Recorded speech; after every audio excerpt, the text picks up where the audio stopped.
एक गांव में श्याम नामक एक मजदूर रहता था।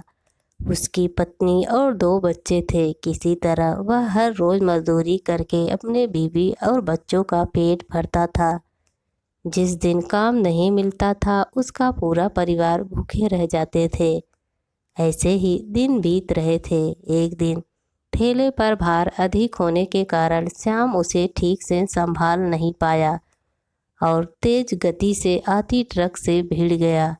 अगले ही पल उसकी मौत हो गई और उसके पीछे रह गई उसकी पत्नी जानकी और 2 छोटे बच्चे गोलू और गुड़िया। एक तरफ श्याम का अंतिम संस्कार किया जा रहा था और दूसरी तरफ उसके बच्चे बिलख रहे थे। नहीं, इसलिए नहीं कि पापा मर गए थे, वे तो भूख से बिलख रहे थे। उन्होंने कई दिनों से पेट भर खाना नहीं खाया था और आज तो मुंह में एक निवाला भी नहीं गया था। सो भूख से रोए जा रहे थे। माँ माँ कुछ खाने को दो ना माँ, बड़ी भूख लगी है माँ, कुछ दो ना, कोई पत्थर दिल भी रहे। इस दृश्य को देखकर पसीज जाता। पड़ोसियों को भी दया आ गई।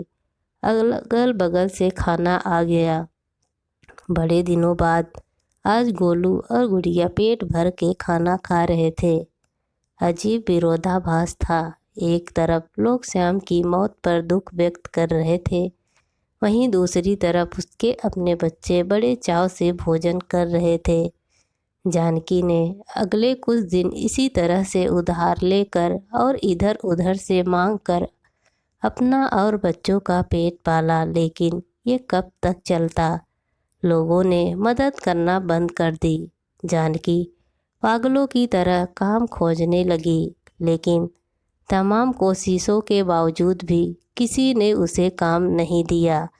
जब थक हार कर घर लौटी तो बच्चे उम्मीद से उसकी तरफ देखने लगे।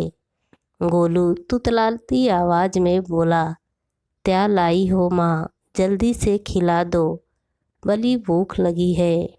माँ रो पड़ी और मन ही मन कहने लगी, हे प्रभु, आप कैसा दिन दिखा रहे हैं।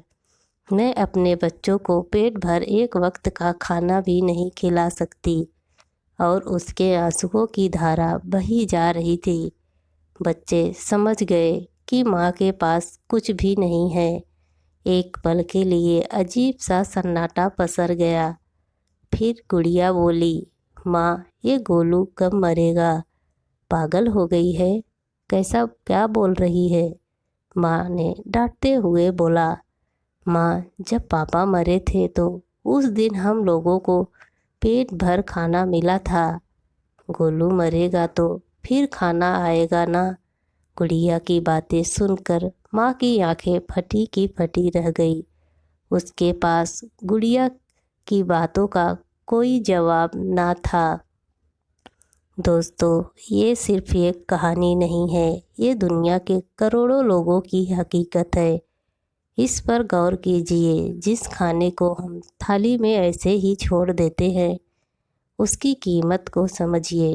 बचपन से हमें अन्न का आदर करना सिखाया जाता है, लेकिन हमने कभी असल भूख नहीं देखी होती, इसीलिए हम उसका आदर करना नहीं सीखते।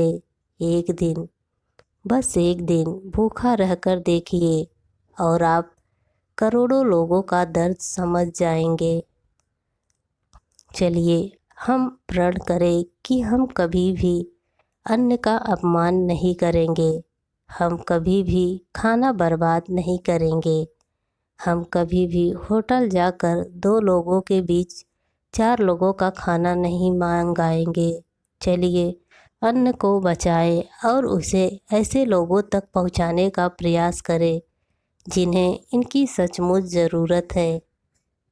दोस्तों, आप सबको यह स्टोरी कैसी लगी प्लीज़ कमेंट करके ज़रूर बताएं और मेरे चैनल को लाइक एंड सब्सक्राइब ज़रूर करें।